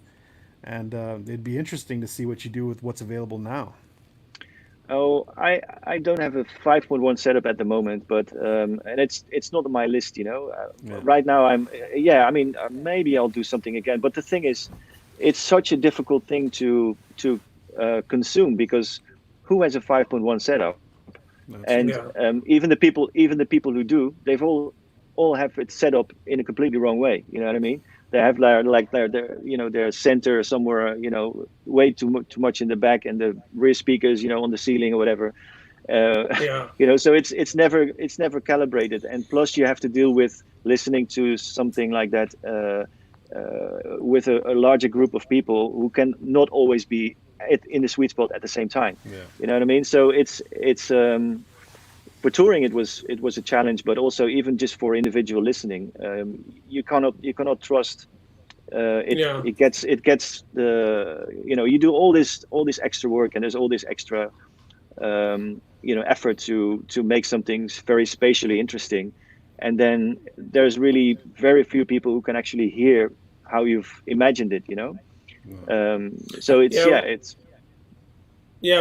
What you said is, as you know, I've done a 5.1 surround project as well, Oh. and it was only like for a certain gig on a festival in Germany. And I spent, for the first time that I did it, I spent like 2 or 3 months preparing, and it was then for that gig, for that one gig on that certain festival, and only the people who were there experienced it as I intended it to. And after that, nobody was able to experience it anymore because you cannot record it. either. Well, you can record it, but then, as Jochem said, is most people don't have a system like that at home, so it's so much work and hassle for like this little moment. It's yeah, it's difficult. Yeah. Yeah, totally. Well, if anyone hasn't seen that shit, man, there's nothing better than lighting up a spliff and sitting in your bed and watching that. Yeah, true. That shit warped my True. fucking mind. Man. have you actually heard it in 5.1? I have, yeah. I mean, I have Okay. 5.1 set up in my room over here. Okay. and Okay. I remember when it first came out, I had a 5.1 set up, and my friend Josiah came over to my house, and it was like a ritual. We just like we were like, all right, we got to get blasted as much as possible, and then put this on and just like totally go out. So yeah, it was incredible. Nice. Okay, well that's good to hear that you're yeah, but I wouldn't revisit it at the moment. You know, I mean, I still multi-channel. Still think multi-channel audio is an interesting field to be working in, but it's just not something for now. Yeah. Not here and now. Fair enough. It'll be interesting to see where things go with like multiple, even further dimensions now, adding like actual virtual reality and like changing up environments entirely. And I think we'll see a lot of that over the next year, probably. Yeah, I'm also curious because you And like sonically, how that will translate, because they can kind of, you know, create, I guess, maybe like built-in sound systems that go with the headpieces as well. So it'd be really interesting to see like how far people push that over the next couple of years, I guess now sooner than later. Yeah, VR is safer than 5.1 because it's a closed system, you know, like the Oculus Quest, for example, which, you know, there's no wires, the speakers are always there, you know, there's no way you can mismatch or you can fuck up the technology, you know, as a consumer. You know, you have one way to wear these things, and it's that's how it comes out, you know. So it's I think VR is very, I wish it was. I would have expected it especially with the new Oculus ones, you know, that it would have taken a much more quick flight, but it's still a very niche thing slow at the moment. Yeah. I actually purchased a set of Oculus Quest headsets myself. I was really interested in the fact that it was a standalone system and didn't need to be tethered to a computer.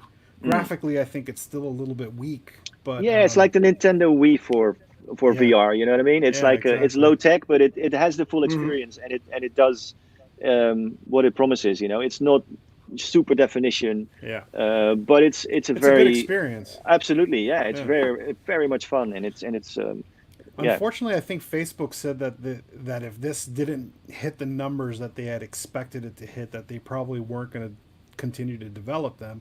And I believe by now they have not hit those numbers. I think it's still a very niche market, and I think it's sad because I think it would be incredible to see what the next iteration of this of an Oculus Quest would be, with a more advanced graphical system and it's still in a standalone headset. You know. It's also in times like this, you know, I feel that there is there's an open field for VR at the moment to like, you know, the chats that we are having now with for people in different parts of the world. You know, there are things like what's it called, big screen in the Oculus, where you can go to a room where people are, where you can, you know, watch a movie together or something, you know, with several people at the same time.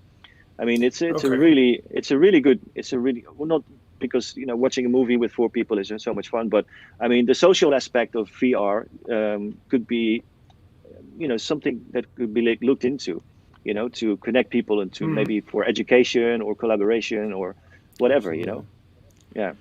Yeah, they have a DJ app now called Tribe, which basically is 4 CDJ decks and a Pioneer mixer, and and the CDJs actually work with Rekordbox, so you can import all of your playlists directly into the VR headset, and they work identically to real CDJs. Oh, wow. Can you invite people to come to listen to? Oh wow, okay. Yeah, and nice. when the lockdown had first happened, when I got back to the States, before I went home, my family urged me to sit in quarantine for 2 weeks. So I was in a hotel for 2 weeks in LA before I even actually went back to my house. And I had the VR headset with me, and I did a set one day actually. Okay. And I invited all my friends on Facebook, and it was a laugh because I mean it's a gimmick, it's funny, but it's impressive just to see how well these things work and the social aspect of it, being able to bring people into the room and watch you actually play music in virtual reality. That's interesting. Or it'd be cool to like sit in on sessions with your like producer friends and like make a track like as if you're next to them or something. That would be really awesome. That's not a bad idea. I mean, Yeah. yeah. Yeah. I mean, What are we doing here? There's, Yeah. yeah. There's a few softwares that just allow you to sort of just upload like iterations of your project, so you can just kind of bounce projects back and forth, right? But if you were to do that all real time, like with virtual reality, that would be awesome. Just like, and then you also don't miss your friends as much. So Yeah. True. get two birds with one stone. Yeah, Absolutely. I was surprised by my own reaction when I started using the Oculus, how easily your mind gets used to talking to people who are just avatars, you know. Yeah. I mean, you know, it takes a few minutes, but then you completely forget about it, and it's as real as in real life, even though they look like a robot or something, or you know, or a zebra with a pink mohawk or whatever, you know. No, but it's funny Okay. how quickly your mind adjusts to that, you know, and how quickly you accept that. Yeah, it's true. That's true. Yeah, I jumped in one time on VR and was playing poker, and I'm not a poker player in general, but it was interesting because you're sitting in a room with some guy from Dublin and another one from Australia and some guy in New York, and they're like sitting there talking about how shitty work was today, but everybody's in virtual reality. That's funny. So let's see if there are any other. Yeah, I see some couple of Oh, questions going on there. okay. Well, just grab them and can you do that, or can I only do that from here? I believe Okay. you can only do it. If you scroll a bit up, you see a couple of more, I think. Which one were you talking about?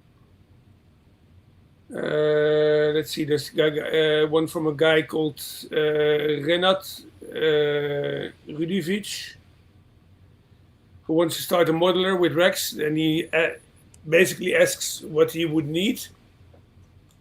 Well, I think regarding a modular, that's depends a bit what you want to do with a modular. Okay, one thing, just don't get more than 4 modules at the same time if you're starting out. Just get 3 or 4 and try to find out how it all works. And don't, you know, it's just something as basic as a VCO and a filter and I don't know, and maybe something that's sequence and a VCA or something like that, you know, and just the basic functions that you find in any synth, really. And you know, don't buy, you know, a whole rack at the same time, because you'll be scratching your ears for the next 6 months, you know, and just not get anything done. Yeah.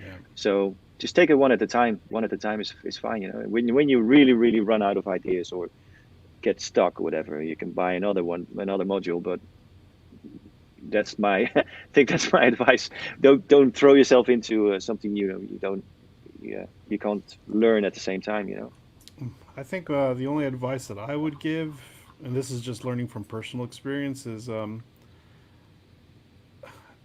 don't cheap out on buying a good case first. Yeah. A lot of people sometimes will want to spend the least amount of possible on a small little rack system with a power supply, and I mean, it's fine, but I always found there's a lot of good solutions out there, and if you're gonna start doing this and you're serious about it, it'd probably be best to do some research and find the best case that will suit your needs, that'll fit the most amount of modules, and the power supply will supply enough power to those modules, and you're not going to have issues with that. All of that stuff, thinking ahead of time and buying a new case up front is going to really save you a lot of issues down the line. It's a good point. Yeah. What about you, Sophia? Are you into Eurorack or modular? No, I don't dabble into modulars whatsoever. But it's something that I've considered.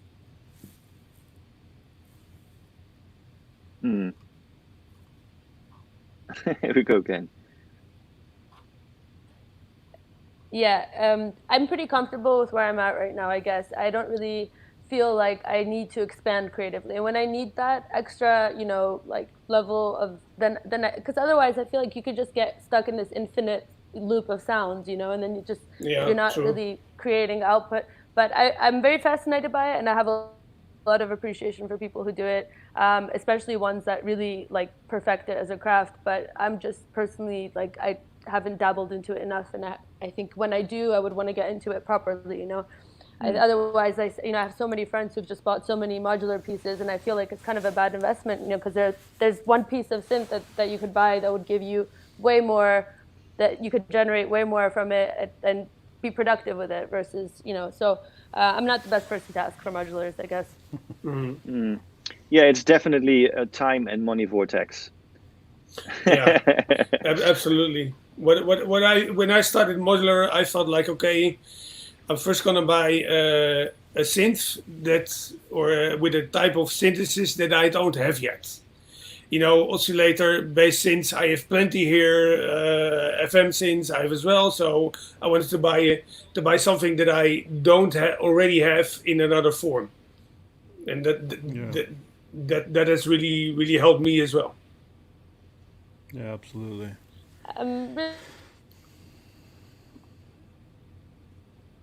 Oh, who else are again? Or did you guys lose me? Forget it. No, we didn't. It's funny. I started building Eurorack modular systems like, I think I first got my system about 10 years ago. It had been 2010 or 2009 when I started. And it's kind of like grown into massive systems and then sold a bunch into smaller systems and then grown into massive systems, and it's fluctuated. And at this point, you can't even see it in the camera right now, but it's on this side over here. I have one system that it just does everything I need. And I speak to a lot of guys in the Eurorack world who are always like, "Oh, did you hear about this new module? And there's this new module that does this, and oh my God, they put out a new version of this one." And I don't really care anymore because I think the system that I have does what I need, and that's it. Exactly, and if it works, it's fine, I haven't bought a new module in probably 2 years now. Yeah. It's so hard to keep up with everything that's coming out, man. It's there. I mean, when it started, you had like 2 or 3 brands, Dubfer obviously, and Tip Top, and and now it's like hundreds, thousands of brands, That's and crazy. And there are amazing modules out there. There's just so much creativeness in this field, in this scene. But I mean, it's totally almost impossible to keep up with everything. True. I personally use it quite a bit, but always as part of the process. Not really. I'm not one of these people who makes entire, compositions out of it. But it's definitely very, very fun and interesting way to explore sound, in general, and get things that you would never get by, with a hardware synth or something. I love it, but it's I always try to give myself an assignment. Okay, this is what I need from it right now, and then I'll think of a patch, and try it out and see if it does what I think it should do. And I just don't sit there, I'm never gonna be behind the modular and just sit there patching and see what happens. I always have an idea for a patch. It needs to have a certain function, a certain signal flow, and a sort of a frame of the desired result that I want to get out of it. Serve a purpose. Yeah. Well, the thing is, working with a modular, it really helps if you have an idea for a patch in advance. If you basically you're designing your instrument, so you really for me it works if I know in advance what kind of instrument I want to design, rather than just go there and just try random things. Sure.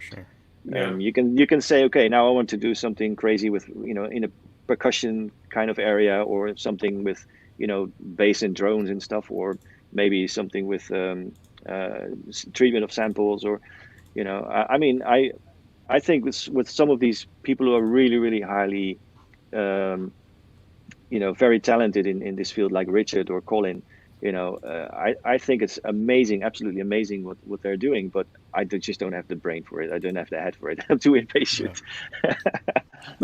Yeah. That's a really interesting point, though, about timelines, Joachim, about kind of giving yourself a structure, and like otherwise, it's just so easy to just go off tangent and just spend days and weeks just not finishing tracks. But just like giving yourself like a hard deadline, like again, same with mixing, that you can just forever try to get like a perfect sound, and it's like just never ends. So how do you find yourself like do you just give yourself like a deadline and say like, okay, I've got to like. No, I don't give myself deadlines, but if I can't get something into a direction that I like within a few hours, I dismiss it. I just bin it. Or I just save it as a temporary version. But if I'm not getting, if I'm not excited throughout the first few hours of working on a new thing, then the excitement's got to still be there by the time it's nearly done. If you lose it halfway, then I'll just start something new. Starting something new is always the easy thing, Totally. And trying to make something into something that it is not is really, really hard work, and it's totally. Yeah. So there's not really a deadline, but it's more like my attention span that takes care of it. Yeah. Yeah, I have an issue of constantly recreating the same patch when it comes to Eurorack stuff. Like I tend to just like, I think it's just a nature of habit to just constantly go back and use very similar concepts in my patching, and I've found that to be very problematic. And just in recent time, just now that we've had more time, pushes you in a certain direction. Yeah, but I've been trying to like watch more tutorials on individual modules that I have in my system. Yeah, okay. To push myself to do different things, so I'm not always constantly looping myself and falling into the same idea all the time. Because I have like patches in my head that I can patch blindly. I don't even need to listen to it while I'm doing it. Give me a handful of cables and I'll throw them all in there and turn it on, and I can recreate a particular patch that I'm really comfortable with. But I'm trying to get out of that rut by learning new things about modules that I don't use and new concepts of the way of patching a modular system, and try to push myself into new directions as much as possible. What about using a patch once you have patched it up? I mean, do you live with it for just a studio day, or do you keep things patched up for days or even weeks? Because I found that if I have a really complex one going on, and as long as you still remember what everything's doing, you can get almost endless variations out of just a single patch. You can just keep that patch for weeks or even months, and just come up with completely different things out of this one thing. So it's something I use. That's a technique I use quite a lot. I just make something, and if once it's working, I'll keep it there for a while, and just find out what else I can do with it without even ever changing a cable again. Yeah, when you hit magic like that, you might as well keep it. And utilize it as much as possible, Yeah. So I don't think you have to worry about just doing the same patch every time you patch something, because you might one time you might get something out of it which is in the complete other direction of the next day, or the day before. And I think that alludes a little bit to why I keep on going back to those patches, is because I've gotten so many results out of that particular patch, so I kind of constantly go back to it. But after a year or two, when you're like used to the same patch, and it doesn't matter how many dynamic ideas you get out of it, you gotta at some point be like, I gotta try something else. I gotta figure this out.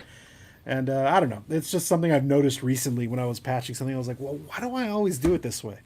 I gotta try. I gotta figure out a completely different flow, and maybe it'll spark a whole new level of ideas for me. Cool. I think there was this hello Ken. This question, this I just noticed that, and I think we have already answered it. I just wanted to say hello to Ken. Thanks for asking the questions. Or some in the other chat as well. I actually know Ken. What's up, man? How you doing? Okay then. Yeah, me too. Here's an interesting one. Yeah. Racing.dsn. A brain interface. A brainwave module. There's a brainwave module. Yeah. I mean, there's not doing this with music, but there's like technology that is just dictating what's coming from your brain now, right? So it would be a similar process, I assume, to just translate it to music then. Yeah, I mean, there are all these. I mean, this idea of the what's the thing? This Elon Musk is working on it as a Neuralink. I mean, that kind of technology that you can just jack your brain into, a network or something, or have like an actual wire running through your brain, is basically been promised since the 50s. It's like there's one of these science fiction ideas, and people are making effort to develop these technologies, but but in terms of making music, I have no idea whether that is actually going to work, because music is more like a bi-directional process. I mean, you do something, you create something, and you react at the same time with your brain to what you are hearing yourself doing. But I mean, there are all kinds of ways you can make it make input of your thoughts more direct to the medium you're working with. For example, you could easily use a microphone as an input for a drum machine. If you convert the signal, sort of make pulses into a microphone, you could program a drum machine like that. I mean, if you're the kind of person who has beats in their head, go like doom whatever, and you can use that phrase to actually trigger drum sounds. That's quite possible. That's a way more direct way to enter notes into a sequencer than just tapping them out, or even just drawing them into a DAW or something, or into a sequencer. That could be very direct, and there's other ways you can imagine. And at the same time, I think if you, maybe that's something you can talk more about, Sophia, but to me, somebody who's very fluid on playing an acoustic instrument or a piano or a guitar or something, that is in effect a direct to brain interface, because nobody who's fluent on an instrument is actually thinking what they're doing. They're just doing it because it's like a direct flow from it's muscle memory. It's direct flow from the brain to the hands. So it's almost like a voice, not even there's I mean, the issue of interface is not even really happening there. It's just a direct stream of consciousness into a. Is that something you? No, totally. I think it was really interesting the way that question was phrased, I guess, and then you started speaking about like your levels of consciousness, I guess, and just like your ability to kind of like you just inadvertently like hear things in your brain. Like that happens to me quite often. I guess it's like for me it's quite common, I guess. Like you hear something and it just like you can track out a full song in your brain. And so I think it's just like from intuition, and then there was another question that was asked, I guess, about like making things in key. Like for me that's like just fluid, I guess, because it just comes from iterations, right? Just like your perception, it just comes from like years and years of just like you're just like listening to it and you absorb it. And I feel it's just intuitive, I guess, is the short answer to your question. Is like I could translate directly, I don't know from a technological standpoint or scientific if that's possible, but certainly like I've had moments where I just like I hear like chord progressions and then I just track it out, and that just comes very naturally, and sometimes that could almost be a full-fledged track, almost, obviously like not fully, but for me, that's a process that has actually worked. Like hearing things in my brain and then just translating it to music, I guess. That's awesome. Yeah. Like sometimes, often, I just like, it probably sounds ridiculous the next day, but like if I have something in my brain, I just like voice note it, and I just, it's to somebody else, it's like madness, but like you kind of know like where things are, or you just take notes, like, but I think it's more common, I think maybe you're just not as aware of that it's happening, but I think it happens more frequently than we actually know it does. Yeah. Mm-hmm. Yeah, I'm not sure if I'd be capable of spitting out a constant clock out of my brain if I was connected into a system like that. There'd be too much latency. Too much jitter. Yeah. And jitter, yeah. Just drift off into oblivion.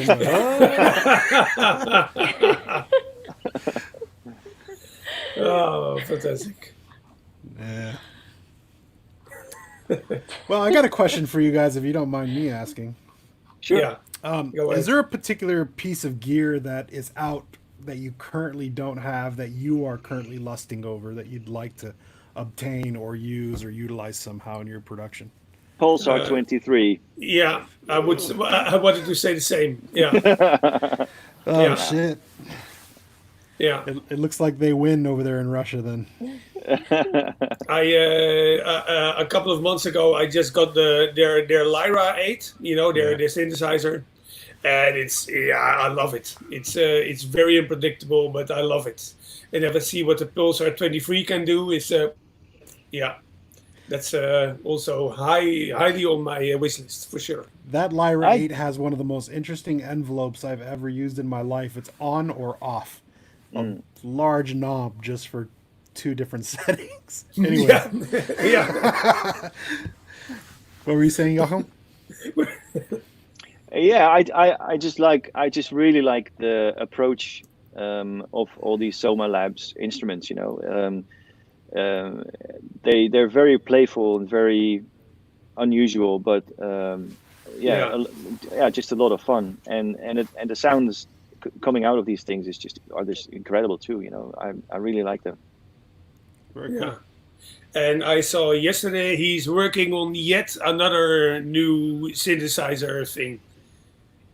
Something, I don't know, the Neon or Eon or something like that. He posted it yesterday. So yeah. A synth? Yeah, a synth or something like a synth, but it's on his website, I think, or on his social media. Right. Because of course, he's also in lockdown now, so everyone's brain, he's also developing again. So yeah. What about you, Sophia? Yeah. Is there anything? Was there any gear that you've been looking at that's... Oh, what's funny? I was like totally like on the non-modular argument, but like secretly, like I really wanted to get like the...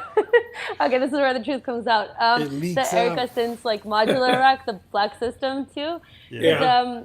Because it's for somebody that's starting off, that wants to dabble in it. It's a really interesting piece, I think. So I've been kind of skirting around it, but like it is a pretty sexy from a distance. Piece of gear, I'll give but you that, it's it's just for like as somebody diving into it for the first time, something that's like comprehensive and like all in. It's like could be a good way to but it's a very large investment, of course. And maybe what Joachim was saying earlier, just starting off in pieces is always better than just going full force. But I think that's my secret list. I think I'm moving in reverse, and one thing I can't stop looking for prices for online is the Nord G2, the Nord modular G2. Okay, nice. I never got the chance to play with one. A friend of mine, Serge, has one, and he's killing it with it. And every time he shows me screenshots of the interfaces he's working on, I'm like, oh, dude, I really want one of those. Looks incredible. They are amazing, man. They really are amazing. Yeah. I have the micro modular and even the what's it called, the Nordrack 1. Yeah, it's a very simple thing, or well, not simple, but it's a very basic synth, But it has some. You can get some incredible textures out of it. It's virtual. What is it called? What's the name again for this? It's virtual analog or something. Virtual analog, yeah. Yeah, and and it's gritty, it's a bit glitchy, but you can also make it sound very, very warm and very, direct. It's an incredible instrument, still is. I love it. Cool. And Nord modulars are, they're insane. They're Yeah. you know. It looks like a whole new world to dive into. Mm. Yeah. It's like, Yeah. I don't know how I missed that when it first came out. Mm.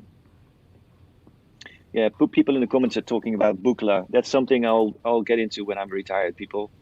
And that's another, I mean, instruments like that. I mean, I think, everybody, everybody has Buchlas. A friend of mine, Dennis Verschoor, by the way, hello Dennis. He says every hipster with a beard has a Buchla these days. Yeah.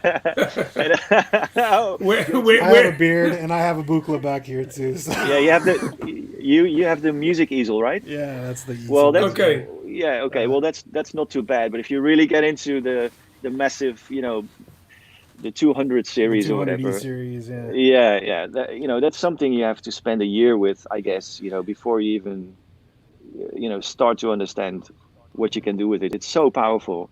Yeah, I've been And super I, fortunate to be able to play with one quite a bit. My buddy mm, Alessandro has a collection of 200E systems and the original 200 systems. So I've spent some time with him in his studio, and I still can't really fully wrap my head around it. yeah, it deserves. It's an instrument that deserves your attention. Yeah.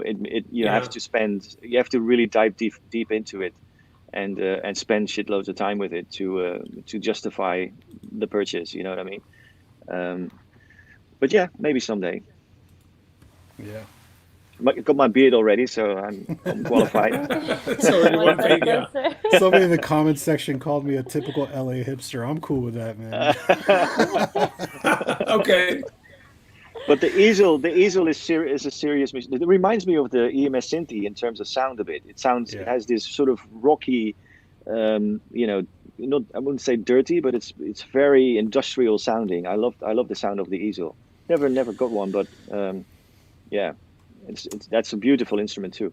Yeah, it's You use great. it for hypoxia stuff, right? Yeah. Yeah. I've done a handful of live performances with it. I haven't really even utilized it in many techno tracks, but I've done like standalone performances where I just take that and just go out to a tape machine or to the computer and just record a set from it. But I feel like the oscillators are like unlike any other instrument that I have in my studio.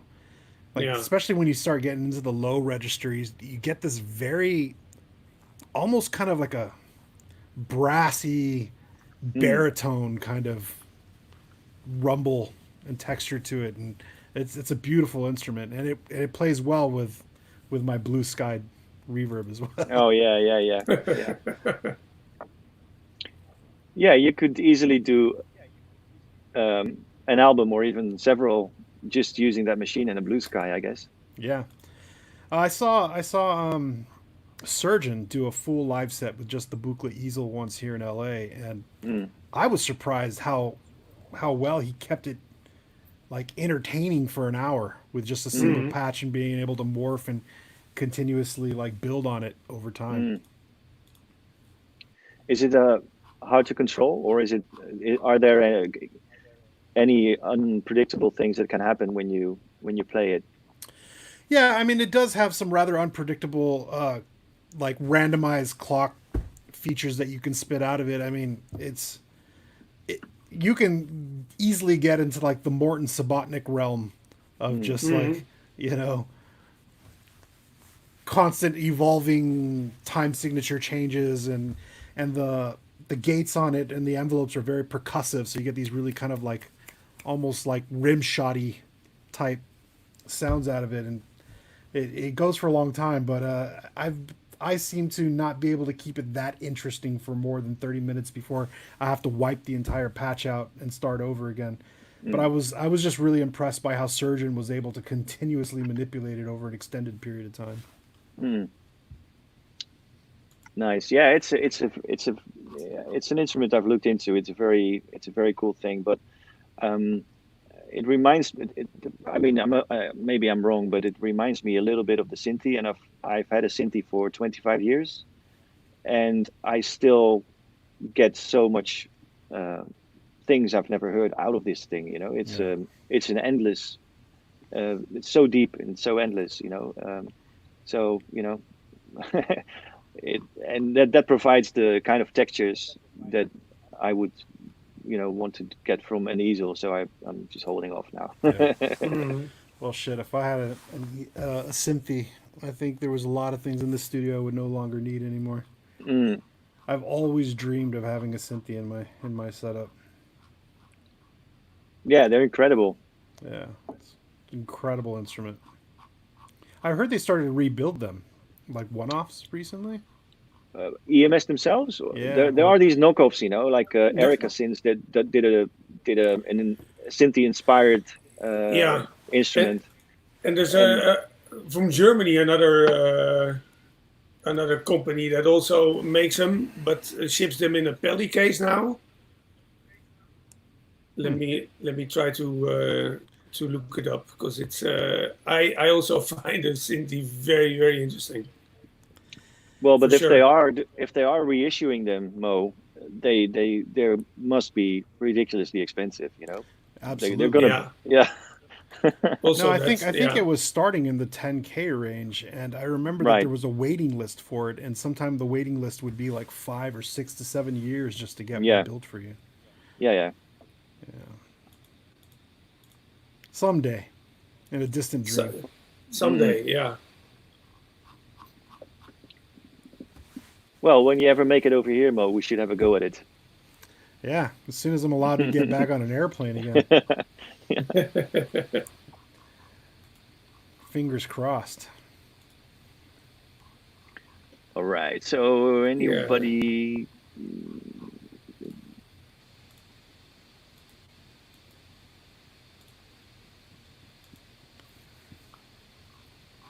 Wow, my screen just glitched out for a second.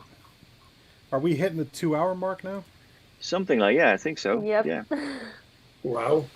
The last one was a bit shorter, I think. Yeah, it was. Yeah. But it was long as well. Yeah. Time goes by fast. So, any last questions or things on your minds? I don't see any in the comments. I'm still trying to figure out the name of that German company for the Synthi, but I'll send you that in a PM later on when I find it, because I find it really interesting. Okay. I mean, all I can say is thanks for inviting me to come and do this, man. This is super cool. Yeah, it was super fun, man. Thanks for being there. It's a nice chat. Hopefully we get to do it together soon in person, or sooner than later, I guess. Yeah, absolutely. Hopefully. For sure. Yeah, well, this is a good second, it's a good alternative, I guess. Totally. It's really nice to connect with everyone on this level. Yeah, I feel like anytime we run into each other while traveling, we never get a chance to actually sit down and geek out and talk. Everyone's in a rush all the time, so. Yeah. Well, sometimes it happens. It happens. Yeah. Word up. Okay. Well, guys, thanks for joining, and thank you. And see you next time. Thank you. Thank you. Cheers.